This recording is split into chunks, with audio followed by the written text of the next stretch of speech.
Hi, good morning. I'm here to show you yung other demo lesson material na bago kay NC. Okay, so before, I think it was 2 weeks ago when I uploaded the drinking tea and coffee. So this time, we're going to discuss or tackle what is White Day celebrated in East Asian countries. Okay, so tara, let's begin.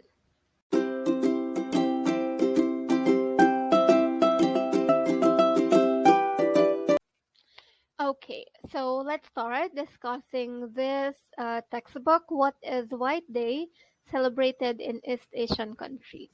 Okay, so as usual, when you started the demo lesson, of course, you have to wait for the admin's instructions before you begin. So the admin will tell you what textbook are you going to choose, and then after that the admin will ask you that you may start. So after that, that's the time that you may start your demo lesson. So of course, mag-start kayo sa greetings, the usual. Every lesson, if ever, kapag pumasa na kayo, every lesson, of course, you always have to start with your greetings. So, syempre, alam nyo na, I believe, alam nyo na kung ano yung greetings. So, let's start with the lesson style. Okay? So, I can see here that you chose daily news, level 67. Am I correct? So, when the student answered yes, so that's the time that you will start reading your script. Okay, so let's do it like this. We are going to study daily news in this lesson. The title is, so as you can see, merong title dito. So that means you're going to read the title. Okay, again, we are going to study daily news in this lesson. The title is, what is White Day celebrated in East Asian countries? So after that, you have to go back to your script. Okay, let's have words and phrases. Let's learn some of the words that are used in the article. Let's have the first word. Please repeat after me once. So sabi mo, let's have the first word repeat after you once. So you will read the first word, which is exchange. So you'll have to wait for the student or the admin to repeat the word after you. So pagka-repeat niya na, balik ka ulit sa script mo. Let's read the sample sentence. Repeat after me once. So, babasahin mo ngayon yung sentence. We exchange gift during the holidays. Okay? So, after the admin or the student repeat the sentence, balik ka ulit sa script mo. Now, please make a sentence using the word. I will type it into the chat box. So, sabi mo, ita-type mo yung word. So, you can just copy and paste it to the chat box. Or you can just type it manually. It's up to you kung saan ka mas komportable. Okay? So, let's say na-type mo na. So, now, you'll wait for the admin or the student to make their own sentence using the word exchange. Okay? So, you'll have to wait for that. Mostly, since this is your demo lesson, of course, the admin will sometimes accidentally mag-ano sila, like mamaliin nila yung grammar nila dun sa sentence. Siyempre, you as a teacher, you have to correct your students' grammar mistakes. Okay? So, of course, habang binibigay ni student or ni admin yung um, sample answer nila, I mean, sample sentence nila, itatype mo yun sa chat box. Okay? So, pagka-type mo nun, sasabihin mo, let's see, your sample sentence is, so basahin mo yon. And then, if you see some grammar mistakes, you will have to correct that. Okay? Kung wala naman, syempre, very good mo si student or si admin. Okay?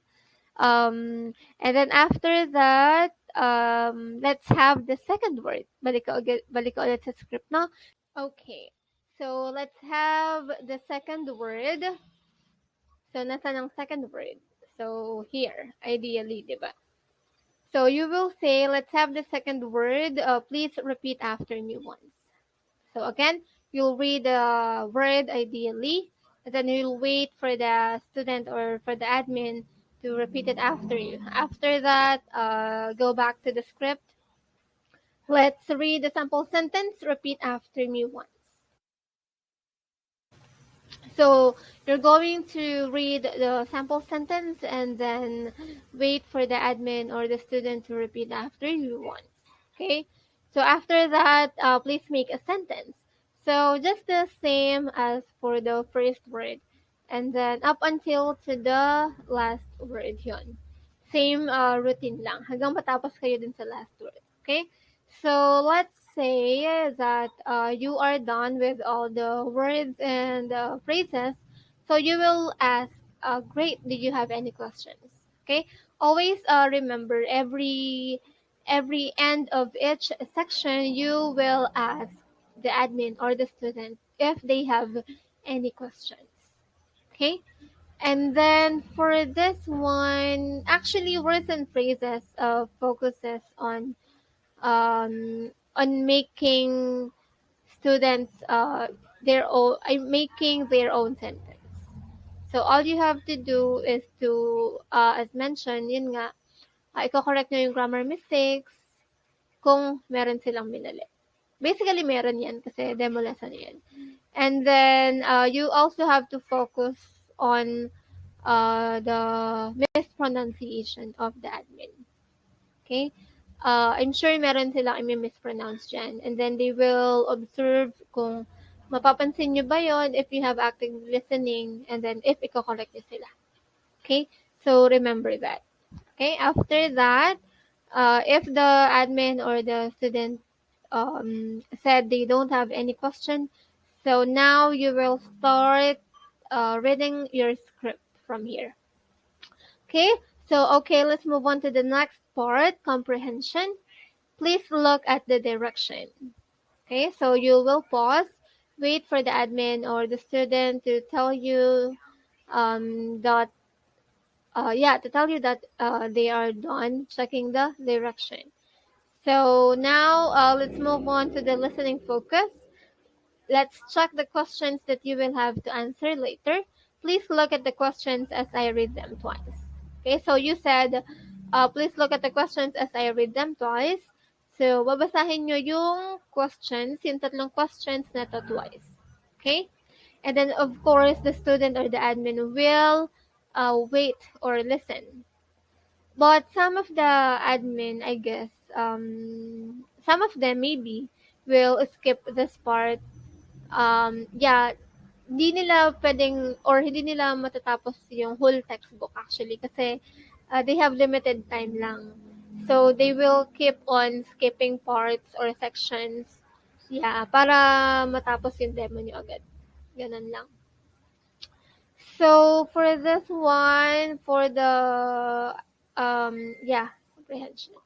So after that, if the admin will ask you to skip, and then proceed to what part, and then that's the time na magpo-proceed ka. If hindi naman, tuloy-tuloy lang. Okay? So, let's move on. Let's say you're done reading the questions. So, let's move on. Okay. So, pwede nyo tanongin dito yung admin or si student if they are ready to listen to the article. Pag sinabing yes, pwede mong sabihin, okay, let's listen to the audio now. I will play it now. So, i-click mo to, yung play button, para mag-play yung audio sa'yo at sa end ni student or ni admin. Okay? So, of course, while listening, susundan mo rin yung audio. Hindi pwede na kung ano yung ginagawa nyo while listening. Okay? So, you have to focus. And then, maybe the admin might ask you to skip this part also because it's just all about listening. Okay? So after that, do you have any questions? If not, okay, this time let's proceed to answer the questions. I'll read each question and please say your answers out loud. Let's start with number 1. So babasahin mo yung question number 1 and then you'll wait for the admin or the student's answer. So, pwedeng yung number one na question ilalagay mo sa chat box, pwedeng hindi. But yung answer dapat ilalagay niyo yun sa chat box. Okay? Don't forget that. Chat box, you have to utilize your chat box. It's very important para makapasa kayo sa demo. Okay? And then, let's say, done na kayo sa pangatlong questions. Well, here, pwedeng magbigay ng maling maling answer si admin or si student. So, all you have to do is to correct them, of course. Don't give the correct answer agad-agad. You have to help them para mahanap nila kung ano yung sagot. And then, ask them to try again. Okay? So, let's say tapos na kayo. Great. Now, let's move on to the next activity. But before that, do you have any clarifications or questions? If they said none, okay. So this time, please read out the article. So, of course, here, it's all about observing your student or the admin's mispronunciation. So, syempre, demo nga yan, magmamali at magmamali si admin dyan. Kapag binasa nila, if hindi nila in-skip tong part na to, pag magbabasa sila, active listening, kasi check meron silang imamaling mispronunciation. Okay? So, let's say, tapos na tayo. After that, you will say, I will type some words in the chat box for us to practice. Please repeat after me twice. So, dun nyo itatype yung mga words na mispronounce ni admin or ni student while reading the article. Okay? So, pwede kayong mag-pull up ng notepad. Dun nyo muna i-take down notes yung mga na-mispronounce niya. Okay? After that, tsaka nyo palang ilalagay sa chat box. Okay? So, after practicing those words, done na kayo dyan. So, pwede nyo ulit itanong, do you have any questions? So, pag wala na, let's move on to the next activity, discussion. Please look at the directions. So, pag sinabi nila na I'm done, babasahin mo ulit to. Now, please answer each question freely or by using the situation given. And then I'll read each question, then you can answer freely or open the answer key to have more idea to answer. Okay? So, let's start with number 1. Babasahin mo ngayon yung tanong. Then after that, wait for the admin or the student's answer. Ilalagay mo yun sa chat box. Okay? Kung hindi nyo makuha yung buong sentence na binigay ni admin or ni student kasi yung iba mahaba, pwedeng ang ilagay nyo lang sa chat box is yung mga keyword lang or yung mga grammar mistakes lang. Yung mga napansin nyo na dapat mong ipa-repeat sa kanya. Ganun. Okay? So, syempre, kung merong grammar mistakes, you have to correct it. Kung merong mispronunciation, i-correct nyo yun. Kung wala, proceed ka na sa script mo ulit. Okay, so now I'll send you a sample answer using the information in the answer key. So, i-click mo lang tong copy. I-click mo lang tong copy para ma-copy-paste mo din sa chat box. Okay? So, for the sample answer, kung ano yung sagot ni student, like yes, yung yes lang. Okay? Pwede rin naman na both. Well, it depends kasi sa admin. Minsan kasi, iba-iba yung gusto nila. So, siguro, okay na rin yung both para magkaroon sila ng mas maraming idea. Okay? And then, after that, yun, pag na-copy and paste mo na, sasabihin mo, please look at the chat box and repeat after me. So, babasahin mo, repeat niya. Okay? After that, proceed ka na sa question number 2. Same routine lang na ginawa mo sa number 1. Okay? So, for the discussion, it focuses on how you're going to correct the answer of the student. Okay? So, grammar mistakes lang. Okay?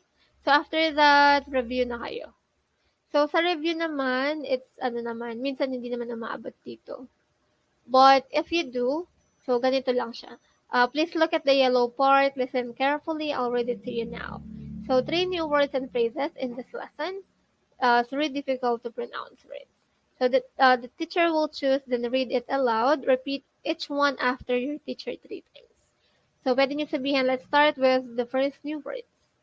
So yung new words na tatlo, ilalagay mo yun sa chat box. Paparepeat mo 3 times. Okay? And then after that, yung mispronounced words lang. Kung hindi naman siya umabot ng 3, okay lang kung ilan lang yung na-mispronounce niya. Okay? And then, grammar mistakes as well.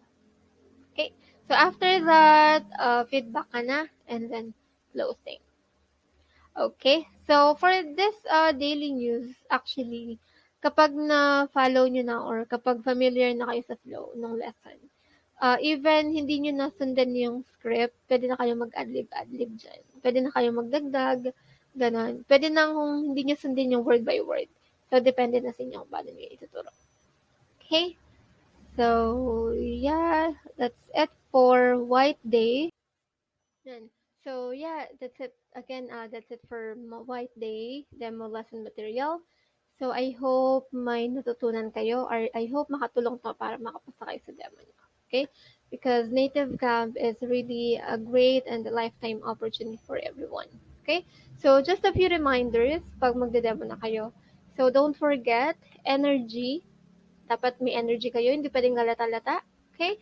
Make sure na kakain muna kayo bago kayo mag-demo. Okay? Always look at the camera or look at the camera every once in a while. Okay? Kasi you cannot focus on the camera naman kasi you have to look at the textbook, 'di ba? So every once in a while, look at the camera, face the student para mas mafe-feel nila na tinuturuan niyo sila. Okay? And then smile, syempre, pinaka-importante din 'yan. Be confident. Okay? Be confident because once you're confident, even if like you don't know what you yeah, even if sometimes hindi kayo sure sa mga sinasagot nyo kay student, pero since confident kayo, um, mararamdaman nila na parang, yes, oo, totoo nga yun. Parang ganun. Okay? And then, no dead air, please. Huwag kayong magde-dead air. Dapat tuloy-tuloy lang. Okay? And then, utilize the chat box. So, yeah, that's all. But isa pa pala, treat the admin as a student, not as an admin. Okay? And most importantly, enjoy the demo lesson. Alright? So, thank you so much and good luck for your demo lesson.